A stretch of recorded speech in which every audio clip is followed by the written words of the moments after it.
پیمز جو ہے اسلام آباد کا سب سے بڑا ہاسپٹل، اس کے مسائل آپ نے سنے. دیکھیں اس میں ایک تو جو ہیومن ریسورس کا مسئلہ ہے تو انہوں نے یہ ان کے لیے جینن مسئلہ ہے، ان کے لیے انہوں نے کہا ہے کہ پبلک سروس کمیشن کی ایک کمیٹی بنی ہوئی ہے اور وہ کمیٹی جو ہے وہ سلولی پروسیس ہے ان کا، تو ان کو حل کرنے کے لیے یہ ہیومن ریسورسز جو ہیں ان کو فل کرنے کے لیے کانٹیکٹ پہ لے رہے ہیں.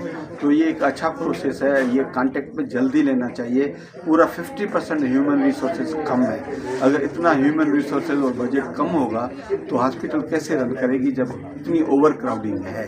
تو اس حوالے سے ہم کمیٹی کی طرف سے ایک تو انہوں نے کہا ہے کہ ہم ایڈورٹائزمنٹ کر رہے ہیں اور فل کر رہے ہیں اور ان کو ہم بوسٹ کریں گے کہ یہ جلدی یہ پروسیس پورا کریں اور جو خالی ویکنسیز ہیں ان کو فل کریں. بجٹ کے حوالے سے بھی ہم کمیٹی کی طرف سے ابھی آئے گا، نئی بجٹ بنے گی تو ہم میٹنگ کریں گے، اس میں انفراسٹرکچر اور بجٹ کے حوالے سے ہم پوری کوشش کریں گے کہ آئندہ جو بجٹ ہوگی تو اس میں ٹیمز کے لیے زیادہ بجٹ دی جائے کیونکہ ایک بہت بڑی ہاسپٹل. سر پی ایم صاحب کو ریکمنڈیشنز جائیں گی کمیٹی کی طرف سے؟ یہ پی ایم صاحب کے حوالے سے بات نہیں ہے، یہ فنانس کے حوالے سے بات ہے.